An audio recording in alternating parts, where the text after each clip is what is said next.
Baik, Assalamualaikum warahmatullahi wabarakatuh. Waalaikumsalam warahmatullahi wabarakatuh. Ya, terima kasih Pak Anto atas waktunya.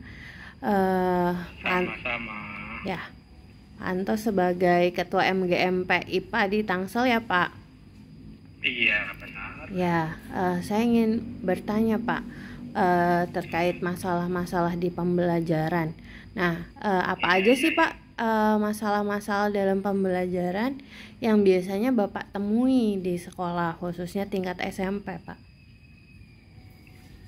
Sebenarnya masalah utamanya sih pada saat kita menyampaikan pembelajaran IPA ya, khusus IPA Iya ya. Pak. Iya Ya, Pak. ini kadang-kadang saat mereka menghadapi soal-soal yang berupa hitungan gitu.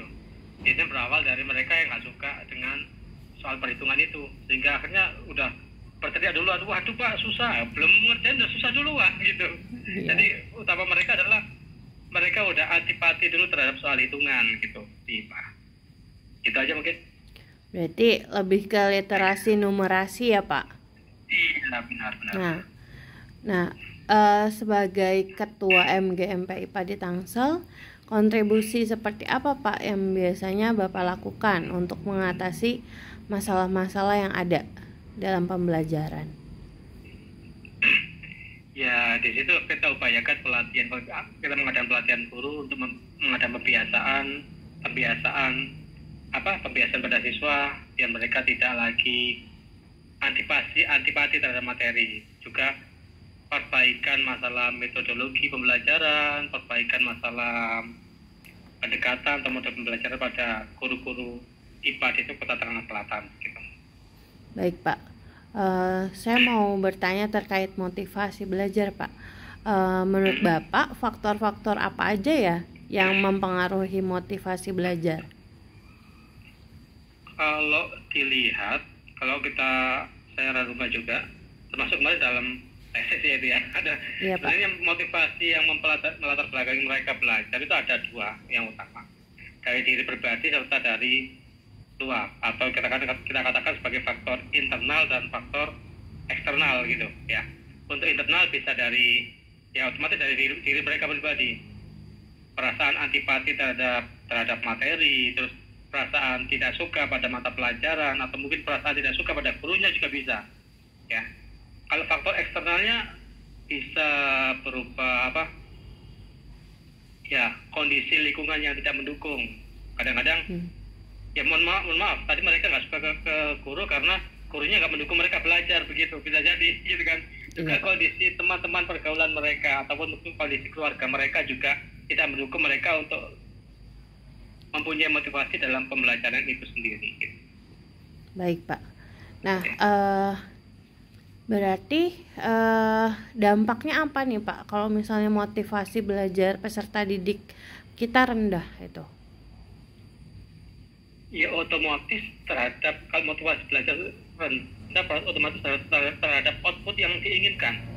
Kalau kita output yang diinginkan dalam belajar IPA kan, siswa kita memiliki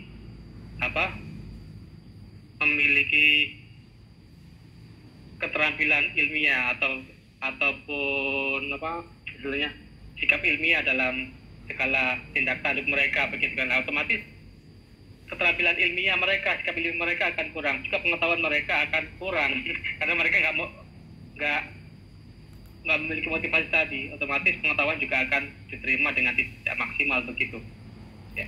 Oke, baik Pak. Berarti dari penjelasan yang Bapak tadi jelaskan, solusinya salah satunya adalah mengubah cara guru mengajar ya Pak, memilih Ya, metode benar. yang tepat dan lain-lain seperti itu ya Pak. Benar. Ya, Nah, murid belajar, guru juga harus terus belajar untuk meningkatkan cara pembelajarannya, metodenya seperti apa begitu. ya Pak, jangan pernah berhenti untuk terus belajar ya Pak, dan Iya. mengikuti pelatihan-pelatihan. Nah Pak, saya mau tanya terkait keterampilan berpikir tingkat tinggi peserta didik nih Pak, khususnya yang ada di Tangsel ya Pak. Yaitu kalau misalnya hasil kajian dari hasil AKM peserta didik di Tangsel itu bagaimana Pak? usianya sepertinya masih di bawah standar. Masih di bawah ya Pak? Masih di bawah standar begitu. Memang ada yang kalau kita lihat dari anak didik maupun anak didik kita ya, mungkin di sekolah kita masing-masing, Iya Pak. mungkin ada, kalau rata-rata bagian besar di bawah standar gitu. Walaupun ada 1, 2, 3 orang yang di atas standar yang udah terbiasa dengan soal-soal hot tadi. Sebagian banyak ya kurang memahami soal-soal hot tadi gitu. Ya.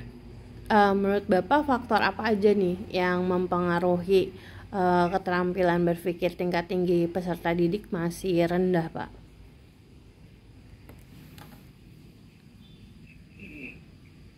Kembali internal dan faktor eksternal gitu ya. Ya misalkan dari muaranya itu pada kebiasaan mereka, juga kebiasaan yang diberikan oleh guru gitu. Gurunya sudah banyak terlena dengan pembelajaran yang ada. Biasanya ngajar begini kok, nggak mau persiapan lagi, nggak mau belajar lagi. Akhirnya ya udah seperti itu aja yang dikembangkan ke siswa gitu. Dan mereka juga akhirnya karena kalau terbiasa dengan soal-soal yang penuh tantangan, soal-soal hot tadi, akhirnya ya begitu mendapatkan soal yang standar hot, waktu otomatis mereka akan udah kalah duluan, udah lihat soalnya udah jenuh gitu. Akhirnya malah nggak mau ngerjakan begitu.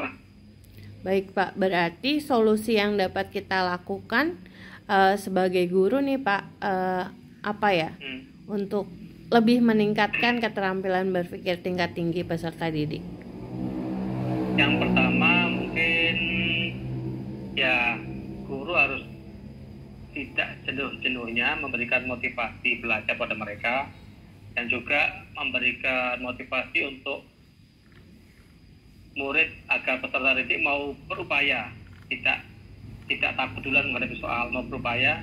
Dan juga kembali ke selain motivasi juga perlu kebiasaan gurunya mengajar untuk berlatih dengan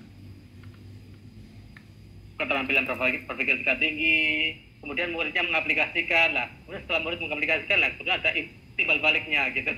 Kadang-kadang kan dari sebagian rekan-rekan hanya mengajar, kemudian memberikan pelatihan tugas mereka pada murid-murid tentang keterampilan berpikir tingkat tinggi ini. Kemudian umpan baliknya dimiliki guru sendiri, tidak diberikan pada muridnya. Tidak dikembalikan kepada peserta didik ya Pak. Iya, biar mereka paham. Oh, saya kuliahnya di mana? Tahu mereka untuk perbaikan diri mereka sendiri. Gitu. Ya. Baik Pak. Oke,